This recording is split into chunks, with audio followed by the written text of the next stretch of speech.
Hope कि आपका IBS का पेपर अच्छा गया हो। आईबीएस का जो पेपर मैंने देखा है वो बहुत मैनेजेबल, अभी मैंने डिस्क्रिप्टिव वाला पार्ट देखा है तो वो बहुत इजी है, मतलब नवंबर 24 के कंपैरिजन में, और मैनेजेबल भी है। ऐसा नहीं कि आपको आंसर्स ना मिलें, आप बुक्स देख रहे हो तो आंसर्स भी इजीली बुक में मिल रहे हैं। आईसीएआई का मैथ जिसने पढ़ा होगा उसे बिल्कुल ईजिली मिल रहे होंगे। एंड अगेन केस स्टडी से कोई भी क्वेश्चन मतलब एक आध क्वेश्चन में भी मैं कह सकती हूँ, नहीं तो कोई भी केस स्टडी डाइजेस्ट से क्वेश्चन रिपीट नहीं हुआ। एंड सेम इन्होंने नंबर 24 में किया था। सो अभी हम डिस्क्रिप्टिव वाला पार्ट का रिव्यू करेंगे। 5.6 वाला पार्ट लॉ के क्वेश्चन में से था, मॉड्यूल 2 में से, जो फेमा की रेगुलेशंस बतानी थी जब हम बाहर से पैसे लेते हैं। दूसरा ये कॉस्ट का था, इसमें हमें बिजनेस मॉड्यूल बताना था सर्जिकल इक्विपमेंट लिमिटेड का, उसके डेफिनेशन और उसके कंपोनेंट्स बताने थे। उसके बाद 5.7 वाला क्वेश्चन भी जीएसटी के ईबी बिल का था, ईबी बिल का था क्वेश्चन। और तो ये भी कि क्या उसे मतलब इसकी एप्लीकेबिलिटी बतानी थी, और दूसरा उसका मतलब कब तक वो बुक्स ऑफ और अदर रिकॉर्ड्स को मेंटेन करेगा, इसका पीरियड बताना था। तो ये बहुत छोटी से थे, ऑफकोर्स मैनेजेबल। 5.8 एएफएम क्वेश्चन का चैप्टर 14 मर्जर एंड एक्विजिशन का क्वेश्चन था, थ्योरेटिकल क्वेश्चन था। इसका टॉपिक भी दिया हुआ है जहाँ पे हम टेक ओवर होने से बचाते हैं और अटैक करते हैं। सो ये क्वेश्चंस भी काफ़ी मैनेजेबल थे। नेक्स्ट हम आ जाते हैं 4th वाली की स्टडी पे। 4th वाली केस स्टडी 4.6 डिटरमाइन, ये इसमें हमें जीएसटी में आईटीसी बताना था और जो हर आइटम का ट्रीटमेंट है उसका रीज़न भी देना था।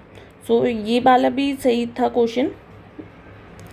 4.7 वाला ऑडिट के चैप्टर 13 का क्वेश्चन था। इसमें एक टॉपिक है करेंट एडजस्टमेंट करके, जिसमें हमें ये बताना होता है कि सीएफएस में क्या क्या चीज़ें इंक्लूड होंगी और नहीं होंगी। तो ये क्वेश्चन भी सेम बुक का क्वेश्चन है, मतलब बुक का क्वेश्चन नहीं है बट ये कहेंगे बुक के ही टॉपिक का क्वेश्चन है। ऐसा नहीं है कि आप बुक ढूंढो और ना मिले। अगर किसी ने आईसीए मैथ पढ़ा होगा तो उसको आंसर्स मिल रहे होंगे, अगर आईसीए मैथ नहीं पढ़ा होगा सो ऑफकोर्स आपको आंसर्स नहीं मिल रहे होंगे। और 4.8 वाला क्वेश्चन डीटी के कैपिटल गेन का क्वेश्चन था। अगर आपके कॉन्सेप्ट क्लियर हुए होंगे तो ये वाला क्वेश्चन काफ़ी इजी और मैनेजेबल था। आई होप ऐसे क्वेश्चन अराउंड 24 में आए हुए होते।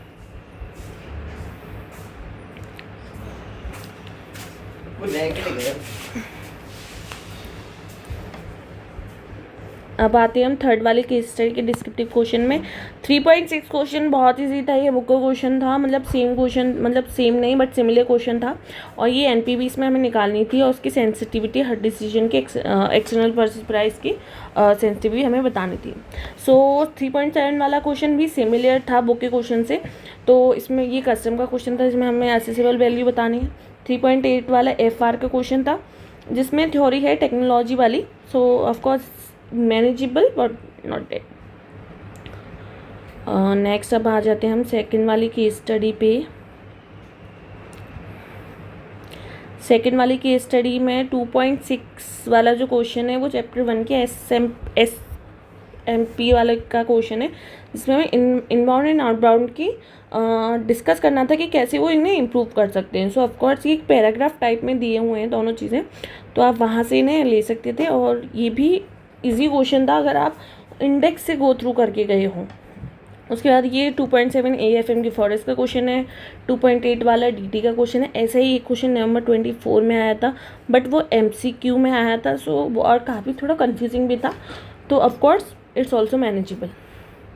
नाउ हम फर्स्ट वाली के स्टडी के डिस्क्रिप्टिव पार्ट पे आते हैं। खुल जा सेम खुल जा। सो ये 1.6 ये वाला क्वेश्चन लॉ का क्वेश्चन था, जिसमें हम अपॉइंटमेंट एंड क्वालिफिकेशन वाला चैप्टर था ये डायरेक्टर्स के।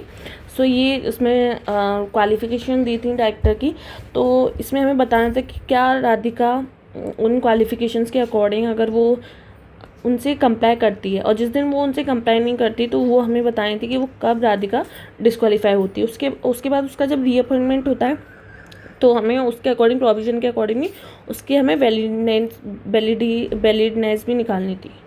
उसके बाद इसमें सेक्शन कोड करना था और जो भी लीगल प्रोविज़न है वो बताना था उसके अकॉर्डिंग, और उसके दिन के बारे में बताना था। सो ऑफ कोर्स अगर आपने थोड़ा सा बुक में अगर ऐसी है कि मैथ में देखें तो ये क्वेश्चन ठीक है, बट हाँ ये थोड़ा, अगर जिसने लॉ पढ़ी ही नहीं है या कभी क्वेश्चन खोल के नहीं देखा तो उसके लिए थोड़ा टाइम कंज्यूमिंग रहा होगा। उसके बाद आ जाते हैं 1.7 में। 1.7 वाला क्वेश्चन आई थिंक ये थोड़ा कंफ्यूजिंग क्वेश्चन तो है। तो ये हमें बताना था कि जो शेयर होल्डर्स की मीटिंग में क्वेश्चन रेज किए गए हैं स्ट्रेटेजिक डिसीजन से रिलेटेड जो मैनेजमेंट ने बनाए हैं और रिप्रेजेंटेशन दिया है मैनेजमेंट का, क्या अगर हम मैनेजमेंट में होते तो हमें एफिशिएंसी इंडिकेट करनी थी on the basis summary of financial statement giving. So मुझे ये थोड़ा ऑडिट का क्वेश्चन भी लगता है, ऑडिट का ही क्वेश्चन लग रहा है मुझे ये। सो ऐसे 810 का, तो ये अभी मैं चेक करूँगी और मैं आपको अगर कोई चेंज होगा तो मैं आपको डिस्क्रिप्शन में बता दूँगी। बाकी 1.8 वाला क्वेश्चन ये FR के इंडिया 16 का क्वेश्चन था। फर्स्ट इसमें कैलकुलेशन करनी थी स्टार्टिंग से, और उसके बाद हमें इसमें इम्पेयरमेंट लॉस भी कैलकुलेट करना था, देन इट्स करना। सो ऑफकोर्स आपका पेपर बहुत अच्छा रहा हो IBS का। तो अब ये नवंबर 24 वाले से तो बेटर मुझे डिस्क्रिप्टिव पार्ट काफ़ी इजी लगा।